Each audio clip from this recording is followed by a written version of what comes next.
নমস্কার বন্ধুরা, welcome to মায়ের হিসেবে। আজকে আবারও একটা খুবই নতুনত্ব এক রেসিপি নিয়ে এসেছি।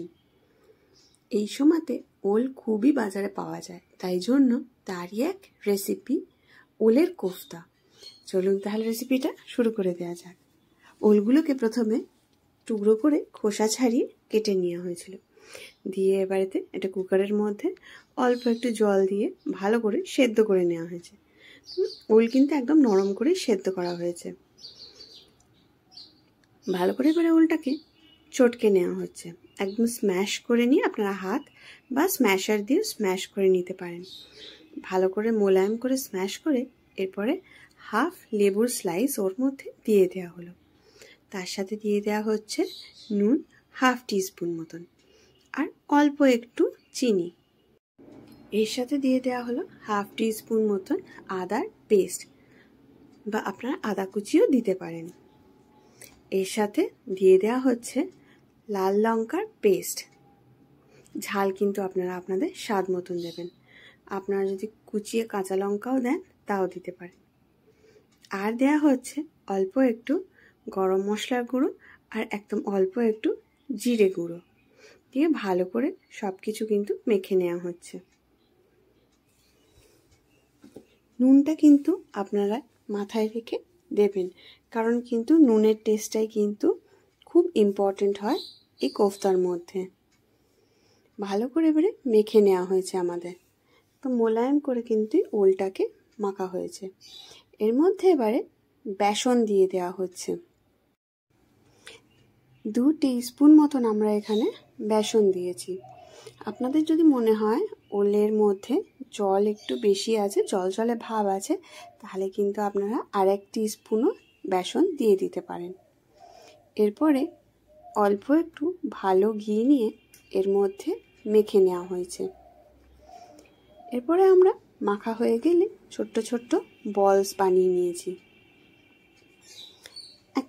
একটা বলস বানিয়ে একটা প্লেটের মধ্যে আমরা রেখে নিয়েছি।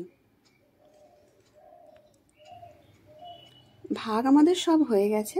এবার হাতের মধ্যে অল্প একটু তেল বা ঘি ভালো করে মাখিয়ে নেওয়া হলো। এর মধ্যে এবার একটা ভাগ নিয়ে ভালো করে গোল গোল করে ঘুরিয়ে আমরা একটা বলের শেপে আমরা দিয়ে দিয়েছি। এটাকে একটু ভালো করে টেস্টি বানাবার জন্য এর মধ্যে আমরা একটা করে কিশমিশ দিয়ে দিচ্ছি।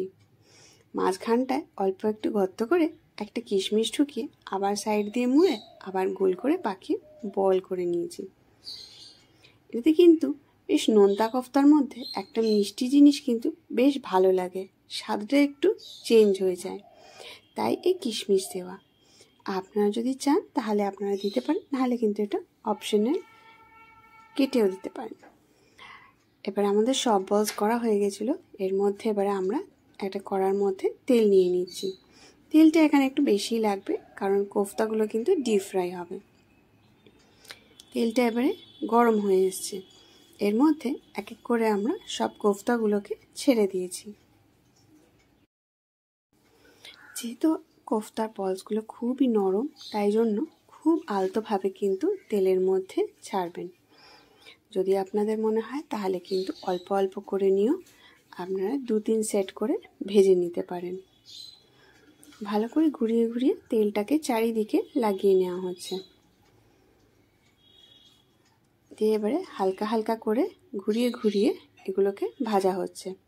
দেখুন কালার চেঞ্জ হতে কিন্তু শুরু হয়ে গেছে। একটু লালচে লালচে করে কিন্তু এগুলোকে সব কটা এবারে ভেজে নেওয়া হচ্ছে। আমাদের মোটামুটি বেশ ভাজা হয়ে গেছে কোফতাগুলো লাল লাল করে। এরপরে এগুলোকে একটা প্লেটের মধ্যে তুলে সাইডে রেখে দেওয়া হচ্ছে।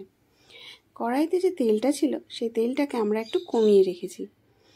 2 টিস্পুন মতন তেল নিয়েছি আর হাফ টিস্পুন মতন ভালো ঘি দিয়ে দেওয়া হচ্ছে।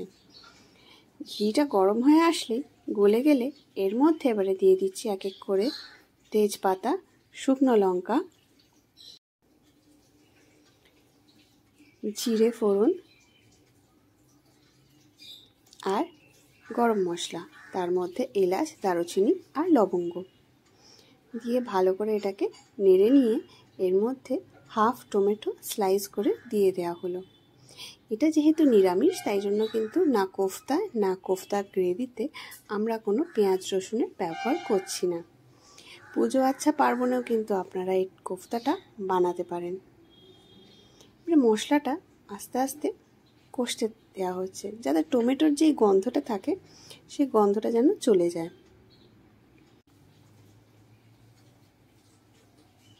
এবারে দিয়ে দেওয়া হলো হাফ টিস্পুন মতন আদার পেস্ট আর হাফ টিস্পুন মতন লাল লঙ্কার পেস্ট। আপনারা চাইলে আপনারা কিন্তু এখানে লাল লঙ্কার পাউডার দিয়ে দিতে পারেন, কাশ্মীরি রেড চিলি পাউডার দিয়ে ভালো করে এটাকে একটু নেড়ে নেওয়া হয়েছে। এর মধ্যে এবারে দেওয়া হচ্ছে আন্দাজ মতন নুন। আমরা হাফ টিস্পুন দিয়েছি, আপনারা নুন আপনাদের স্বাদ মতন দেবেন। আর দেওয়া হচ্ছে হলুদ গুঁড়ো। আর একটু নেড়ে নিয়ে এর মধ্যে এবারে চিনি দিয়ে দেওয়া হচ্ছে। 2 টিস্পুন মতন আমরা এখানে চিনি ব্যবহার করছি। আর এখানে দিচ্ছি আমরা টক সাদা ফ্যাটানো দই। 2 টিস্পুন মতন এখানে আমরা দই দিয়ে দিয়েছি, কারণ আমাদের গ্রেভির বেস কিন্তু আমরা দিয়ে দিয়েছি। এরপরে কিন্তু এটাকে ভালো করে কষিয়ে নিতে হবে, যেন দই বা টমেটোর কোনো কাঁচা গন্ধ এর মধ্যে না থাকে। আমরা খানিকক্ষণ এটাকে নেড়ে নিয়ে কষিয়ে নিচ্ছি।